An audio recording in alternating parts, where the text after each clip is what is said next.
வணக்கம் நண்பர்களே. நம்ம இந்த வீடியோவில் வந்து எந்த புத்தகத்தை பற்றி பார்க்க போகிறோம் அப்படின்னா வந்து எனது இந்தியா எஸ் ராமகிருஷ்ணன் அவர்கள் வந்து எழுதியது. ஸோ இந்த புத்தகத்தை பற்றி தான் வந்து நம்ம ஒரு வீடியோவாக இந்த சேனலில் வந்து அப்லோட் பண்ணிகிட்ருக்கோம். இந்த புத்தகம் இந்தியாவில் உள்ள மொத்தமான வரலாறையே சொல்லும். அது 70 காலகட்டங்கள் 80 காலகட்டங்கள் அப்படின்னு சொல்லி ஒரு 2000 வருஷத்தோட வரலாறு வந்து இந்த புத்தகம் சொல்லும். நம்ம ஸ்கூலில் படித்த வரலாறுலாம் வந்து நிறைய விஷயம் வந்து அதில் எக்ஸ்ட்ரா சேர்த்துருப்பாங்க, இல்லை நிறைய விஷயத்தை விட்டுருப்பாங்க. ஒரு 5-10% தான் நான் வந்து ஸ்கூலில் படித்தது. இங்கே வந்து முழுக்க வரலாறு இருக்கும் அப்படின்னு சொல்லியிருக்காங்க. இன்னொன்று, இந்த புத்தகம் வந்து IAS பயிற்சி பள்ளியில் வந்து பாட புத்தகமாக இந்த புத்தகம் இருக்குது. எஸ் ராமகிருஷ்ணன் அவர்கள் எழுதியிருக்கிறது. அந்த அளவுக்கு ரொம்ப வேல்யூ மிகுந்த ரொம்ப வரலாறு நிறைந்த புத்தகம் இந்த புத்தகம். கிட்டத்தட்ட 650 பக்கங்கள் உள்ள இந்த புத்தகம் வந்து நிறைய வரலாறுகள் இருந்துச்சு. காந்தியோட கொலை வழக்கு எப்படி ஆரம்பித்து எப்படி முடிஞ்சு, எப்படி வந்து கோட்ஸேக்கு வந்து தண்டனை கொடுத்தாங்க அப்படின்றதுல ஆரம்பித்து, மருது சகோதரர்களோட பையனை வந்து எப்படி பிணை கைதியை கொண்டு போனாங்க, அதேமாதிரி வந்து திப்பு சுல்தானோட பசங்களை வந்து எப்படி பிணை கைதியாக கொண்டு போனாங்க, ஆங்கிலேயர் வந்து எப்படி சூழ்ச்சி பண்ணி இவங்கெல்லாம் வந்து கொன்னாங்க அப்படின்றத தாண்டி எல்லா வரலாறுமே இங்கே ஒன்று ஒன்றா சொல்லியிருக்காங்க. இப்போ வந்து ஊழல் நாயகன் கிளைவ் அப்படின்னு சொல்லி அந்த கிளைவ் அப்படின்ற ஒரு ஊழல் நாயகனை பற்றி பேசியிருக்காங்க. இப்போ இந்தியாவில் வந்து இப்போவுமே சொல்கிறாங்கல்ல, தமிழகத்தில் வந்து ஊழல் பண்ணுறாங்க. இதுக்கெல்லாம் வந்து முன்னோடியாகவே வந்து ஒரு சில பேர் இருந்திருக்காங்க. அதில் முக்கியமானவர் வந்து கிளைவ் அப்படின்றவர். அதாவது அவரோட 17 வயசில் வந்து இந்தியாவுக்கு வந்து கிளர்க்கு வேலைக்காக வந்திருக்காரு. கிழக்கு இந்திய கம்பெனி, அங்கே பிரிட்டிஷ் பீரியட், அவங்களாம் வந்து அந்த ஒரு 1700 ஒரு இது வந்து ஒரு 2000 வருஷம் வரலாறுன்னு வச்சுக்கோங்களேன். ஸோ இந்த கிளைவ் அப்படின்றவர் என்னென்னா 17 வயசில் வந்து இந்தியாவுக்கு வந்திருக்காரு. கிழக்கு இந்திய கம்பெனிக்கு பிரிட்டிஷ் பீரியடுக்கு வந்து அந்த கணக்கெலாம் எழுதுறதுக்காக, இங்கே ஆவணங்களை வந்து பிரதி எடுக்கிறதுக்காகவும் கணக்கு எழுதுறதுக்காக வந்து 17 வயசுக்கு அங்கேருந்து கிட்டத்தட்ட 18 மாதம் கப்பலில் வந்து ட்ராவல் பண்ணி இங்கே வந்திருக்காரு 17 வயசில். இதெல்லாம் வந்து எப்போ நடந்திருக்கு அப்படின்னா வந்து 1700 காலகட்டங்கள் நடந்திருக்கு. இப்போ வந்து எவ்வளோ 800 900 2000 ஒரு 300 வருஷத்துக்கு முன்னாடின்னு வச்சுக்கோங்களேன். அந்த டைத்தில் பிரிட்டிஷ் பீரியட் அந்த டைத்தில் நடந்திருக்கு. இவர் வந்து 17 வயசில் வந்திருக்காரு. இவர் கிளைவ் அப்படின்றவர். அதாவது இப்போ பண்ணிட்டு இருக்க ஊழலுக்கெல்லாம் வந்து முதல் காரணமாக இருக்கவர். முதல் காரணம்னா அப்பயுமே நிறைய ஊழல் நடந்துட்டு இருக்கு, நிறைய பேர் ஊழல் பண்ணிட்டு இருந்திருக்காங்க. அதில் வந்து இவர் முக்கியமானவர் அப்படின்றாங்க. அவர் எவ்வளோக்கு வேலைக்கு வந்தார் அப்படின்னா வந்து வெறும் 50 ரூபாய்க்கு வந்திருக்காரு. நம்மளோட இந்திய மதிப்பு பற்றி அப்போதைக்கு மாதத்துக்கு 50 ரூபாயாம். 5 வருஷம் வேலை செஞ்சிங்கன்னா உங்களுக்கு வந்து மாதத்துக்கு 300 ரூபா வந்து சம்பாதிக்க முடியுமா? அதுதான் 5 வருஷம். ஆனால் இவர் இங்கே இருந்த ஒரு 20-30 வருஷத்தில் 1,88,00,000 வந்து கொண்டு போயிருக்காரு.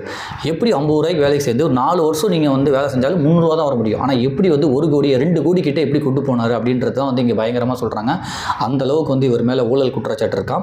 அதுலேயும் வந்து மாட்டிக்கிட்டு இது இங்கேருந்து போய் இங்கிலாந்தில் வந்து மாட்டிக்கிட்டாரான். அங்கேருந்து போய் அங்கே வந்து ஒரு பெரிய உறுப்பினராகவே இருக்கார். என்னென்னா இங்கிலாந்தில் வந்து பாராளுமன்ற உறுப்பினராக இருக்கிறான். இங்கேருந்து கொள்ளடிச்சிட்டு அங்கே போயிட்டு அங்கே அந்த பணத்தெல்லாம் வச்சு இங்கிலாந்தில் வந்து பாராளுமன்ற உறுப்பினராக இருக்கார். அங்கேயுமே குற்றம் சாட்டியிருக்காங்க. இவர் இந்தியாவில் வந்து நிறைய கொள்ளடிச்சிட்டு வந்திருக்காருன்னு சொல்லி இங்கேருந்து நிறைய வைரம் எல்லாத்தையும் எடுத்துகிட்டு போயிருக்காரு. அந்த குற்றம் சாட்டுறப்போ கூட என்ன சொன்னார் அப்படின்னா வந்து நீங்கள் என் குற்றத்தை நிரூபித்தா வந்து என் சொத்தை எல்லாத்தையுமே எழுதி வச்சுறேன்னு சொல்லி அந்த அளவுக்கு வந்து நாடகம் ஆடிருக்காராம். ஸோ அந்த அளவுக்கு உள்ளவர். ஆனால் இப்படி பண்ணவர், இப்படி கொள்ளையடிச்சிட்டு போனவர் வந்து 49 வயசில் இங்கிலாந்தில் வந்து தன்னோட பண்ணை வீட்டில் வந்து தானே கழுத்து அறுத்துக்கிட்டு வந்து இறந்து போயிட்டாராம். தற்கொலை பண்ணிக்கிட்டாராம். அப்படி தற்கொலை பண்ணிக்கிட்டனால வந்து அந்த கிறிஸ்டியனிட்டி அவங்களோட இதில் கூட அந்த கல்லறையில் கூட பேர் அந்த இடம்லாம் ஒதுக்கலையா. ஏன்னா தற்கொலை பண்ணுறவங்களுக்கு வந்து நாங்கள் சப்போர்ட் பண்ண மாட்டோம், அவர் மேலே ஊழல் குற்றமும் இருந்துச்சு, தற்கொலையும் தானே பண்ணிக்கிட்டாருன்னு சொல்லி அந்த அளவுக்கு வந்து அவர் சாவில் கூட ரொம்ப கஷ்டமாக தான் இருந்தார். அவர் நினச்சி பார்த்துருப்பார், கண்டிப்பாக நம்ம இந்தியாவில் பண்ண ஊழலுக்கு தான் நம்ம இப்படி கஷ்டப்படுறோன்னு சொல்லிட்டு. ஏன்னா அவருடைய அந்த கடைசி காலகட்டம் 1774 49 வயசில் 1774 49 வயசு அவருக்கு.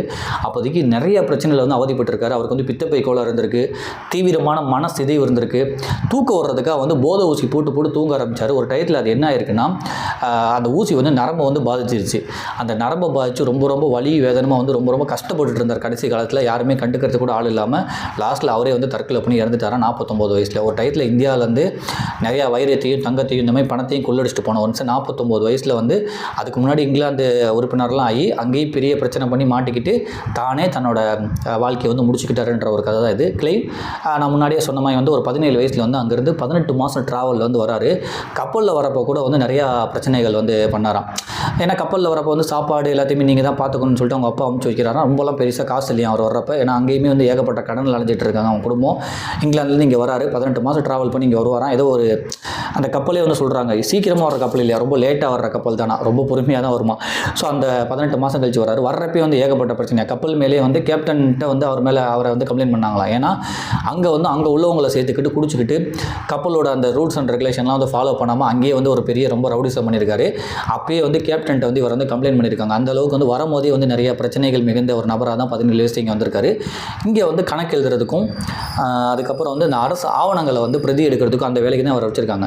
17 வயசுக்கு முன்னாடி இவர் என்ன பண்ணிகிட்டு இருக்கான்றதை இங்கே சொல்கிறாங்க. என்ன பண்ணிகிட்டு இருப்பாருன்னா வேலைக்கெல்லாம் போக மாட்டாராம், ரொம்ப ரவுடிசம் பண்ணுவாராம், படிப்பு வந்து ரொம்ப பெருசாக படிக்க மாட்டாராம். அதுமாதிரி அங்கே உள்ள சந்தைகளில் வந்து மிரட்டி காசு வாங்குறதான், காசு கொடுக்காதவனை வந்து போட்டு அடிக்கிறது, இந்தமாதிரி ரவுடிசம் தான் வந்து மொத்தமாக பண்ணிக்கிட்டு இருந்தாராம். அதனால தான் அவங்க அப்பா அம்மா வந்து வேறு வழி இல்லை, இவனை வந்து இங்கிட்ட அமுச்சு விடலான்னு சொல்லி இந்த மாதிரி ஒரு இதுக்கு வந்து அமுச்சு விட்ருக்காங்க. அந்தளவுக்கு வந்து அப்பயே வந்து ஒரு பெரிய வரலாறு ரவுடிசமாக இருந்திருக்காரு. அங்கேருந்து அமுச்சு விட்டு இங்கே வந்து 17 வயசில் கிளர்க் வேலைக்கு வந்து சேர்ந்திருக்காரு. அதையுமே சொல்கிறாங்க, அவர் வந்து எப்படி 17 வயசுக்கு முன்னாடி இருந்தாருன்றதை இங்கே வந்து சொல்கிறாங்க. இப்போ வந்து ராபர்ட் கிளைவ் வந்து எப்படி இருந்தார், ஒரு இளவயதில் எப்படி இருந்தாருன்னு சொல்லி அந்த ரவுடிஸ்லாம் பண்ணாருன்னு சொல்லிட்டு அதையுமே இங்கே வந்து பதிவு பண்ணியிருக்காங்க. எப்படி அவர் எந்த குடும்பத்தில் பிறந்தாருன்னு சொல்லிட்டு. ராபர்ட் கிளைவ் இங்கிலாந்தில் நடுத்தர வர்க்க குடும்பத்தில் பிறந்தவர். அவரோட பாலிய வயதில் அவர் தன் அத்தை வீட்டில் தான் கழித்தார். அவரது 11-12 வயதுகளில் வீட்டில் அடங்காதவராக தெரிந்தார். குறிப்பாக பொறுக்கியாக தெரிபவர்களோடு தன்னோடு சேர்த்து கொண்டார்னு சொல்லிட்டு பொறுக்கியாக யாரெல்லாம் தெரிஞ்சாங்களோ அவங்களோட கூட சேர்ந்து வந்திருக்காரு. சந்தை பகுதியில் உள்ள கடைகளில் மிரட்டி மாமூல் வசூலித்தார் கிளைவ் என்கின்றன வரலாற்று குறிப்புகள். அந்த சந்தை பகுதியில் உள்ளவங்க மிரட்டி வந்து மாமூல் வசூலிச்சுட்டு இருந்தார். அதுக்கப்புறம் தான் அவருக்கு இந்தியாவுக்கு அனுப்பிச்சு விட்ருக்காங்க. பட் அதுக்கு முன்னாடி இதெல்லாம் பண்ணிக்கிட்டு இருந்திருக்காரு. தனக்கு மாமூல் கொடுக்காத கடைகள் மீது சேற்றை வாரி வீசுவதும் கடையின் கண்ணாடியை உடைப்பதும் கிளைவின் வேலை. கிளைவ் தான் வந்து நாம் சொல்லிக்கிட்டு இருக்கவர். அதற்காக 2 முதண்டி கண்டப்பட்டு இருக்கிறார். அதற்காக 2 முறை தண்டிக்கப்பட்டிருக்கிறார். ஒழுக்கமற்று யாருக்கும் அடங்காத பிள்ளை உருப்பட செய்வதற்காகத்தான் அவரை கிழக்கிந்திய கம்பெனியின் எழுத்தர் பணிக்காக இந்தியாவுக்கு அனுப்பி வைத்தார் அவரது அப்பா ரிச்சர்ட்ஸ் கிளைவ். 1743ஆம் ஆண்டு மார்ச் 10ஆம் தேதி மெட்வே என்ற இடத்திலிருந்து வின்செஸ்டர் என்ற பாய்மர கப்பலில் இந்தியாவுக்கு பயணம் மேற்கொண்டார் கிளைவ். அப்போது அவருக்கு வயது 17. ஸோ 1943 தான் வந்து வந்திருக்காரு. வந்துட்டு ஒரு குறைஞ்ச வருஷத்துல வந்து கிட்டத்தட்ட வந்து ஏகப்பட்ட அமௌண்ட் வந்து எடுத்துகிட்டு போயிருக்காரு. 17 வயசில் வந்து இங்கே வந்திருக்காரு. அவர் பாய்மர கப்பலில் தான் இங்கே வந்திருக்காரு. கிட்டத்தட்ட வந்து 18 மாதம் வந்து ட்ராவல் பண்ணி வந்திருக்காரு. அங்கேயும் வந்து நிறையா பிரச்சனை பண்ணியிருக்காரு. அவர் வர்றப்போ அவருக்கு என்ன சம்பளம்னா 18 மாத பயணத்துக்கு பிறகு மதராஸ் வந்து சேர்ந்தார் கிளைவ். கிழக்கிந்திய கம்பெனியில் அவருக்கு தரப்பட்ட சம்பளம் ஆண்டுக்கு 5 பவுன், அதாவது இந்திய பணத்தில் 50 ரூபாய். அன்று கம்பெனியின் உயர் அதிகாரிகளுக்கு வழங்கப்படும் சம்பளம் 300 பவுன், அதாவது 300 ரூபாய். 5 பவுன்னா 50 ரூபாய், 300 பவுன்னா மேபி 3000 ரூபான்னு வச்சுக்கலாம். ஓகேங்களா? ஸோ 3000 ரூபா தான் நீங்கள் 4 வருஷம் வேலை பார்த்தாலே 3000 தான் சம்பாதிக்க முடியும். ஆனால் எப்படி ஒரு 2 கோடி எடுத்துகிட்டு போனார் அப்படின்றத இங்கே சொல்கிறாங்க. அவ்வளோ ஊழல் பண்ணியிருக்காரு. இங்கே உள்ள நிலப்பிரபுகள், இங்கே உள்ள அந்த உள்ளூர் பஞ்சாயத்து, இங்கே இந்தியாவில் ஆண்டுட்டு இருக்காங்கல்ல, அவங்களோட பஞ்சாயத்தை பண்ணி வைக்கிறேன்னு சொல்லி 2 பக்கத்துமே கோல் போட்டு அங்கேயுமே நிறையா சம்பாதிச்சிருக்காரு. நிறைய தங்கங்களை வந்து பதுக்கி வச்சிருக்காரு. நிறைய வைரங்களை வந்து இங்கேருந்து கொண்டு போயிருக்காரு. அப்புறம் இன்னொரு விஷயம் சொல்கிறாங்க, இப்போ வந்து 2000 காலகட்டங்களில் வந்து பழைய அந்த மெகலாயர்கள் யூஸ் பண்ண ஒரு தங்க குடுவை இருக்கான், தண்ணி ஊற்றுற குடுவை, வைரம் கல் பதித்த குடுவை வந்து ஏலத்துக்கு போச்சு. அது வந்து கோடிக்கணக்கில் வாங்கினாங்களாம். அந்த குடுவை வந்து 14ஆம் நூற்றாண்டில் யூஸ் பண்ணதான். அப்போனா வந்து கிளைவ் வந்து அவர் யூஸ் பண்ண பொருள் தான் வந்து ஏலத்துக்கு வந்திருக்கு. அப்போ இங்கேருந்து தான் எடுத்துகிட்டு போயிருப்பார். அதையுமே வந்து சொல்கிறாங்க. அது மாதிரி அவர் வந்து தங்கம் ரிலேட்டடாக வந்து நிறைய பாத்திரங்கள்லாம் எடுத்துகிட்டு போனாராம் பெரிய கப்பலில். அந்த கப்பலுமே வந்து மூங்கிடுச்சான். அதில் 3ல் 1 பங்கு இன்னுமே கடலுக்குள்ளே தான் கிடக்கா. அதை இன்னும் வரையுமே தேடிட்டு இருக்காங்க. அந்த அளவுக்கு இங்கேருந்து பணத்தையும் தங்கத்தையும் வைரத்தையும் வந்து கொள்ளடிச்சிட்டு போயிருக்காரு அப்படின்றாங்க. அதுலேயுமே வந்து அவருக்கு அந்த 50 ரூபா கொடுக்குறதுல வந்து அந்த செலவு கூலி, அந்த மெழுகுவத்திரிலாம் இருக்குல்ல, கரண்ட்லாம் இருக்காது, அதெல்லாம் வந்து அவரே தான் வாங்கிக்கணுமா. என்ன பண்ணுவாங்கன்னா வந்து உங்களுக்கு 3 மாதம் ஒரு தடவை வந்து ஒரு அமௌண்ட் தருவாங்க எக்ஸ்ட்ரா. அந்த அமௌண்ட்டில் வந்து என்ன பண்ணுவோன்னா, நீங்கள் வேணால் இங்கே இந்தியாவில் வந்து குறைஞ்சதில் பொருள் வாங்கி நீங்கள் ஏற்றுமதி பண்ணிக்கோங்க வெளிநாட்டுக்கு, அதுலேருந்து காசு சம்பாரிச்சுக்கோங்க அப்படிமாலாம். அதையுமே நிறையா பண்ணாராம். இங்கே வந்து ரொம்ப ரொம்ப கம்மியாக அடிமட்டத்துக்கு வாங்கி இங்கேருந்து அமுச்சு விட்டுட்டு அதில் வந்து ஒரு கமிஷன் வச்சு பண்ணாராம். அதுக்கப்புறம் அவரோட நண்பர் ஒருத்தர் இருந்தாராம். அவர் வந்து ஒரு உயர் பொறுப்பில் இருந்தாராம். அவரோட நண்பரோட தங்கச்சியை வந்து கல்யாணம் பண்ணிக்கிட்டாராம். அதனால் வந்து அவருக்கு இன்னும் அதிகமாக பொறுப்பு கிடச்சி, அதனால் இன்னும் கொஞ்சம் நல்ல ஒரு பொறுப்புக்கு போனாராம். அந்த பீகார், வங்காளம் அதெல்லாம் வந்து இவரை பார்த்துக்கிறதுக்காக வந்து இவர் ஒரு பொறுப்புக்கு போயிட்டாராம். அங்கே உள்ளவங்கள்ட்ட வந்து அதிக வரி வசூலித்து அங்கே ஒரு அமௌண்ட் பார்த்தாராம். அதுமாதிரி அங்கே நடக்கிற அந்த நிலப்பிரபுகள், அங்கே உள்ள மன்னர்கள் பிரபுகளுக்கு இடையில் ஏதாவது சண்டையாக இருந்தால் இவர் போய் பஞ்சாயத்து பண்ணுறேன்னு சொல்லிட்டு அங்கேயுமே நிறைய வந்து கொள்ளடிச்சிருக்காரு. அவர் வந்து உள்நாட்டு பிரச்சனையை பயன்படுத்தி 2 பக்கமும் பணம் பறிப்பது என்ற புதிய வழியை கண்டுபிடித்தார் ராபர்ட் கிளைவ். தங்களுக்குள் சண்டையிட்டு கொண்ட நவாப்புகளுக்குள் தலையிட்டு 2 பக்கமும் பணம் வாங்கி கொண்டு உதவுவது போல நடித்து 2ஐயும் அழித்து தானே முழுமையான அதிகாரத்தை கைப்பற்றி கொண்டார். குறுக்கு வழியில் சம்பாதித்த பணத்தை அரசியல் சூழ்ச்சிகளை ஏற்படுத்த பயன்படுத்தி கொண்டார். அதன் வழியே மிதமிஞ்சி ஆதாயம் கிடைக்கும் என்ற அவரது நம்பிக்கை நனவாகியது. இத்துடன் வங்காளம், பீகாரில் உள்ளூர் வரி வசூல் செய்யும் முழு உரிமையை கிளைவ் வைத்து கொண்ட காரணத்தால் அவரால் எளிதாக பணம் குவிக்க முடியுதுன்னு சொல்லிட்டு இந்த மாதிரி நிறையா வந்து பணம் எடுத்திருக்காரு. கிட்டத்தட்ட வந்து அவர் எப்போ வந்தாருன்னு சொல்லிட்டு இங்கே சொல்லுவாங்க, 1743 வந்து வந்திருக்காரு. 43, 53, 63, அவர் 15 வருஷம் இருந்திருக்காரு. கிட்டத்தட்ட 15 வருஷம் சம்பாரிச்சா கூட இவ்வளோ சம்பாரிச்சிருக்க முடியாது. ஏன்னா மாதத்துக்கு எவ்வளோ 50 ரூபா சம்பாதிச்சிருக்காரு. 4 வருஷம் வேலை செஞ்சால் தான் உங்களுக்கு 3000 ரூபாய் கிடச்சிருக்கும். அப்புறம் ஒரு ஃப்ரெண்டோட இது பண்ணி இந்த மாதிரி ஒரு பதவிக்கு உயர்ந்துட்டார். அவர் எவ்வளோ கொண்டு போயிருக்காரு அப்படின்றத சொல்கிறாங்க. 1940 காலகட்டத்தில் வந்து 1760களில் ராபர்ட் கிளைவ் இங்கிலாந்து திருப்பிய போது அவரிடம் இருந்த பணம் 2,34,000 பவுண்ட், அதாவது இந்திய மதிப்பு 1,81,93,554 ரூபாய். கிட்டத்தட்ட 2 கோடி ரூபாய் வந்து இங்கேருந்து எடுத்துகிட்டு போயிருக்காரு இங்கிலாந்துக்கு போகும்போது. கிட்ட 15 வருஷத்துலேயே வந்து எப்படி 2 கோடி சம்பாதிக்க முடியும் அப்படின்னு சொல்லியிருக்காங்க. அப்போ வந்து 50 ரூபா தான் அவரோட சம்பளம். அதை வச்சு நீங்கள் கணக்கு பண்ணிக்கோங்க. இப்போ உள்ளவங்க 340 கோடி வந்து அசால்ட்டாக பண்ணுவாங்க.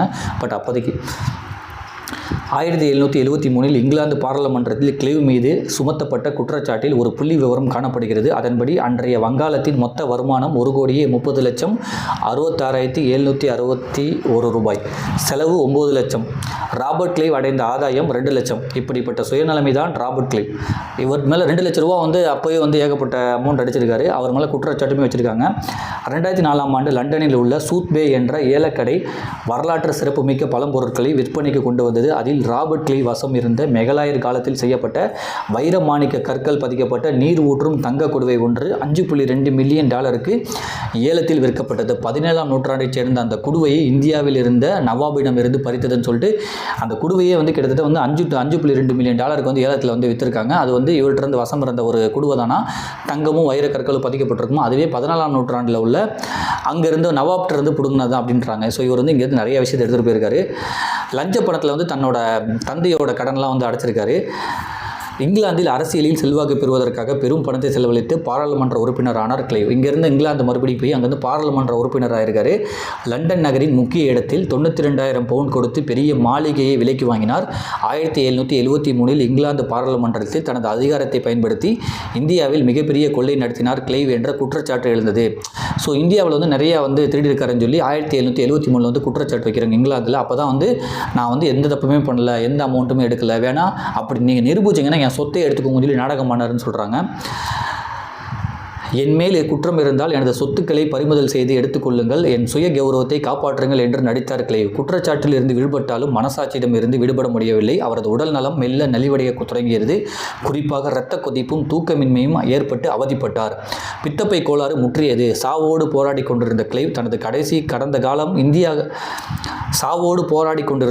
தனது கடந்த காலம் இந்தியாவின் எதிர்காலத்தை சூறையாடிய ஒன்று என்பதை உணர்ந்தே சாவோடு போராடி கொண்டிருந்த கிளைவ் தனது கடந்த காலம் இந்தியாவின் எதிர்காலத்தை சூறையாடிய ஒன்று என்பதை உணர்ந்தே இருந்தார். அவரது கடிதங்களும் குறிப்புகளும் அதை தெளிவாக வெளிப்படுத்தியது. கிளைவ் நாயகனாக கொண்டாடிய கிழக்கிந்திய கம்பெனியை அவர் ஒரு துரோகி என்று குற்றம் சாட்டு கிளைவை நாயகனாக கொண்டாடிய கிழக்கிந்திய கம்பெனியை அவர் ஒரு துரோகி என்று குற்றம் சாட்டியது. தனது சேமிப்பை இந்தியாவிலிருந்து எளிதாக எடுத்துச் செல்ல வைரமாக மாற்றிக்கொண்டார் என்றொரு குறிப்பும் வரலாற்றில் காணப்படுகிறதுன்னு சொல்லிட்டு அவரோட சேமிப்பெல்லாம் வந்து வைரமாக மாற்றி கொண்டு வந்தார் அப்படின்ற ஒரு குறிப்புமே இருக்குன்றாங்க. அவர் 1400 தங்க பாலங்களை கொண்டு சென்ற டோனிங்டன் கப்பல் புயலில் சிக்கி மூழ்கியது. ஆழ்கடலில் புதையுண்ட அந்த கப்பலில் இருந்த தங்கத்தின் ஒரு பகுதியை இன்றும் கூட தேடிக்கொண்டிருக்கிறார்கள். கிட்டத்தட்ட 1400 தங்க பானைகள் சொல்கிறாங்க. அந்த மாதிரி வந்து டோனிங்டன் கப்பல்ன்றதுல வந்து கொண்டு வந்திருக்காரு. அது வந்து புயல் சிக்கி மூங்கிடுச்சா, இன்னுமே அதில் வந்து அது ஒரு பகுதியை தேடிட்டு இருக்காங்க. அது எங்கே இருக்குன்னு இந்தியாவிலேருந்து வந்து காசை எடுத்துகிட்டு தங்கத்தையும் எடுத்துகிட்டு வைரத்தை எடுத்துகிட்டு நிறைய பொருட்களையுமே வந்து எடுத்துகிட்டு போயிருக்காரு. பெரிய ஆளாக இருந்திருக்காரு. அப்போவே கிளைம் அந்த லாஸ்ட்டில் அவர் வந்து காலகட்டம் எப்படி இருந்துச்சு அப்படி சொல்லி அந்த வந்து பகுதியை முடிக்கிறாங்க. அவரை பற்றி தெரிஞ்சுக்கணும் வந்து இன்னும் 2 புத்தகத்தை வந்து எக்ஸ்ட்ரா இங்கே சொல்லியிருக்காங்க. ஸோ அதையுமே நான் அந்த ஸ்க்ரீன்ஷாட் எடுத்து போகிறேன். ஸோ அதை மட்டும் படிச்சுட்டு இந்த பகுதியவே நான் முடிச்சிடுறேன். இந்தியாவை தனதாக்கி கொள்ள முயன்ற கிளைவ் தற்கொலை செய்து கொண்ட காரணத்தால் இந்தியாவை தனதாக்கி கொள்ள முயன்ற கிளைவ் தற்கொலை செய்து கொண்ட காரணத்தால் தேவாலயத்தில் இறுதி சடங்குகள் நடத்தப்படவில்லை. தற்கொலையை தேவாலயம் ஏற்றுக்கொள்ளாது என்பதால் அவரது கல்லறையில் பொறிக்கப்படும் கல் கூட அனுமதிக்கப்படவில்லை. அடையாளமற்ற ஒரு புதைமேடாகவே அவர் மண்ணில் புதையுண்டு போனார். இன்றுள்ள கல்லறை பின்னாளில் உருவாக்கப்பட்டது. ஆனால் அதுக்கப்புறம் தான் வந்து கல்லறை வந்து உருவாக்கியிருக்காங்க. அதுக்கப்புறம் ஆனால் அவர் இறக்குறப்போ வந்து கல்லறையெல்லாம் வந்து கொடுக்க மாட்டேன்னு சொல்லிட்டாங்களாம். இதே நிலை தான் இன்னொருத்தவங்களே சொல்கிறாங்க. அவங்க பேர் வந்து இங்கே சொல்லியிருப்பாங்க. அவங்களோட வரலாறுமே சின்னதாக இங்கே நோட் பண்ணியிருக்காங்க. அதேமாதிரி நீங்கள் வந்து வாய்ப்பு இருந்து அந்த புத்தகத்தை படிங்க. லான் அப்படின்றவங்க வந்து புதுச்சேரியில் கவர்னராக இருந்தவங்களை வந்து கல்யாணம் பண்ணிட்டு ஒய்ஃபாக இருந்து அவரோட அதிகாரத்தை பயன்படுத்தி இவங்க நிறைய கொள்ளடிச்சிருக்காங்க, நிறையா லஞ்சம் வாங்கியிருக்காங்க அந்த லான் அப்படின்றவங்க. ஸோ அவங்களுக்குமே வந்து இப்படி தான் வந்து இப்போ புதுச்சேரியில் வந்து இவங்களுக்குமே வந்து ஒரு சிலை இருக்குது. ஸோ இந்த 2 பேர் தான் வந்து வரலாற்றை வந்து ரொம்ப கொள்ளடிச்சவங்கன்னு சொல்லி இந்த கிளைவ் அப்புறம் அந்த லான் அப்படின்னு சொல்கிறாங்க. அந்த லான் அவங்களோட வரலாறுமே இங்கே இருக்குது. அதாவது தன்னோட ஹஸ்பண்ட் வந்து இறந்துடுறாரு. தன்னோட ஹஸ்பண்டோட ஃப்ரெண்டாக இருந்தவர் வந்து புதுச்சேரி கவர்னராக இருக்கார் அந்த டயத்தில். அவரை கல்யாணம் பண்ணிவிட்டு அவரோட அதிகாரத்தை யூஸ் பண்ணி என்னெல்லாம் புதுச்சேரியில் பண்ணாங்க, எப்படிலாம் காசு வாங்கினாங்க, இதெல்லாம் அவரை தூண்டி விட்டு எந்தெந்த சிலைகள் கோயில்கள்லாம் இடிக்க வச்சாங்க அப்படின்றது வந்து அந்த லான் அப்படின்றவங்களே சொல்கிறாங்க. அவங்களுமே வந்து லாஸ்ட்டில் அவங்க புருஷனுக்காக ஃப்ரான்ஸுக்கு போயிருக்காங்க, உடம்பு சரியில்லை அது இதுன்னு. ஆனால் மறுபடியும் இந்தியாவுக்கு புதுச்சேரிக்கு வரணும்னு நினச்சாங்களா, வரவே இல்லாமல் அங்கேயே இருந்திருக்காங்க அவங்களோட 60 வயசில். அவங்களோட சாவுமே வந்து அப்படி தான் இருந்திருக்கு சொல்லி அந்த லான் அப்படின்றவங்களை பற்றியுமே வந்து இங்கே சொல்லியிருக்காங்க. நான் கிளை வரலாறு மட்டும் தான் இதில் சொன்னேன். நீங்கள் லான் வரலாறு வந்து நீங்களே வந்து படித்து தெரிஞ்சுக்கோங்க. அந்த லான் இவங்க தான் வந்து அந்த லான், இவங்களுமே வந்து அந்த கிளைமை வந்து நிறையா லஞ்சம் வாங்கியிருக்காங்க, நிறையா வந்து பணத்தை வந்து இங்கேருந்து எடுத்திருக்காங்க. புதுச்சேரியில் வந்து நிறையா விளையாடிருக்காங்க அவங்க. ஸோ அவங்கள பற்றியுமே அவங்களோட வாழ்க்கையுமே வந்து கிளை மாதிரி தான் வந்து முடிஞ்சு அப்படின்றத வந்து இங்கே லாஸ்ட்டில் சொல்கிறாங்க. அரசியல் பிழைத்தோருக்கு அறம் கூட்டுறகம் என்கிறது சிலப்பதிகாரம். அது தவறும்போது சாவுக்கு பின்பும் அவமானப்படுத்தப்படுவதை தவிர்க்கவே முடியாது என்பதுதான் உண்மை. லஞ்சம், ஊழல் என்று சுயலாபத்துக்காக பொருள் தேடிய கிளைவும் லானும் இந்த 2 பேரை சொல்கிறாங்க. அந்த அறக்கோபத்தால் வீழ்ந்தவர்களாகவே இருக்கிறார்கள். சாவுக்கு பின்னாலும் சிலரை வரலாறு மன்னிப்பதே இல்லை என்பதுதான் இந்த இருவர் வாழ்க்கையிலும் நடந்திருக்கிறது. சாவுக்கு பின்னாலும் சிலரை வரலாறு மன்னிப்பது இல்லை என்பதுதான் இந்த இருவர் வாழ்க்கையிலும் நடந்திருக்குதுன்னு சொல்லிட்டு இந்தியாவில் வந்து ரொம்ப ரொம்ப கொள்ளடிச்சிட்டு போன பணமும் நகையும் வைரமும் கொள்ளடிச்சிட்டு போய் இங்கே உள்ள பிரபுகள்கிட்ட வந்து 2 பக்கத்துமே கேம் ஆடி அவங்க சண்டையை தீர்த்து வைக்கிறேன்னு சொல்லிட்டு அதிலேருந்து காசு அடிச்சுட்டு அதுமாதிரி இங்கேருந்து பொருட்கள்லாம் திருடிட்டு போய் இங்கிலாந்தில் வந்து பெரிய ஆளாகி அங்கே வந்து குற்றம் சாட்டப்பட்டு லாஸ்ட்டில் வந்து தற்கொலை பண்ணி இறந்து போன கிளைவ் பற்றியும் அந்த லான் அப்படின்றவங்க வந்து புதுச்சேரி கவர்னராக இருந்தவரை கல்யாணம் பண்ணிக்கிட்டு அவர் மூலியமாக அவரோட அதிகாரத்தை யூஸ் பண்ணி எப்படிலாம் வந்து இங்கே உள்ளவங்கள்ட்ட கொள்ளடிச்சாங்க, அவரை தூண்டி விட்டு இங்கே என்னெல்லாம் பண்ண வச்சாங்க அப்படின்றதையுமே அந்த 2 பேர் வரலாறு வந்து மன்னிக்கவே மன்னிக்காது அப்படின்றது தான் வந்து இங்கே வந்து பதிவு பண்ணுறாங்க. ஸோ இதுதான் வந்து நம்ம இங்கே பார்க்க வந்தது. 2 புத்தகம் வந்து சொல்லியிருக்காங்க. எக்ஸ்ட்ரா அவங்கள பற்றி தெரிஞ்சுக்கணும் அப்படின்னா வந்து ஸோ எஸ். ராமகிருஷ்ணன் அவர்கள் வந்து நிறைய பயணம் பண்ணி நிறைய புத்தகங்கள் படித்து நிறைய சூழ்நிலைகளை வந்து புரிஞ்சுக்கிட்டு இந்த புத்தகம் வந்து அவ்வளோ அழகாக வந்து எழுதியிருக்காங்க. நீங்கள் படித்து பாருங்கள், அவ்வளோ வரலாறுகள் இங்கே இருக்குது. நிறைய பேருக்கு சொல்கிற அளவுக்கு நிறைய வரலாறுகள் இதில் வந்து சொல்லியிருக்காங்க. அடுத்த வரலாறு வந்து ஷாஜகானின் மகள் அப்படின்னு சொல்லி அந்த ஒரு வரலாறு சொல்லியிருக்காங்க. இதை நம்ம அடுத்த ஒரு வீடியோவில் பார்ப்போம். நான் சொன்ன மாதிரி வந்து கிளைவ் பற்றி நம்ம நிறையா சொன்னோம். பட் ஆனால் அந்த லயன் அவங்கள பற்றி லான் பற்றி நம்ம வந்து பெருசாக வந்து இதில் வந்து சொல்ல அவங்களோட வரலாறு கொஞ்சம் சின்னதாக தான் இருக்குது. ஸோ அதையுமே வந்து நீங்கள் படித்து பாருங்கள். உங்களுக்கு வந்து நிறைய வரலாறு வந்து இதுலேருந்து புரிய வரும். இந்த புத்தகம் வந்து IAS பயிற்சி பள்ளியிலே வந்து பாட புத்தகமும் வந்து வச்சுருக்காங்க. அந்தளவுக்கு வந்து சிறப்பு வாய்ந்த புத்தகம். ஸோ இதேமாதிரி நம்ம அடுத்தடுத்த வீடியோவில் வந்து ஒரு சாப்டராக வந்து இந்த புத்தகத்தை பற்றி பார்ப்போம். எனது இந்தியா எஸ். ராமகிருஷ்ணன் அவர்கள் எழுதியது. இதை வந்து முன்னுரை வந்து பின்னாடி போட்டிருக்கேன். என்னென்னா வந்து ஜூனியர் விகடன் இதழில் தொடராக வெளிவந்த எஸ். ராமகிருஷ்ணன் கட்டுரைகளின் தொகுப்பு தான் இந்த நூல். சரித்திரம் என்பது 1000 முகங்கள் கொண்டது. பள்ளியில் நாம் படித்த வரலாறு முழுமையானதில்லை. அதில் மறைக்கப்பட்ட விளக்கப்பட்ட செய்திகள் நிறைய உள்ளன. சரித்திரத்தை புரிந்து கொள்வதும் அதை புரிய வைப்பதும் ஒரு சவால். இந்திய வரலாற்றை இதுபோல் யாரும் எழுதியதில்லை எனும்படியாக எனது இந்தியான்னு சொல்லி இந்த புத்தகம் அறியப்படாத தகவல்கள், உண்மைகள், நிகழ்வுகளுடன் புதிய வெளிச்சத்தை தருகிறது. தமிழகத்தின் IAS பயிற்சி பள்ளியில் இந்நூல் பாடமாக போதிக்கப்படுகிறதுன்னு சொல்லி போட்டிருக்காங்க. பெரிய புத்தகம், நிறைய வரலாறு நிகழ்ந்த புத்தகம். வாங்கி படிங்க. வாய்ப்பு இருந்தால் நேரம் ஒதுக்கி படிங்க. நன்றி.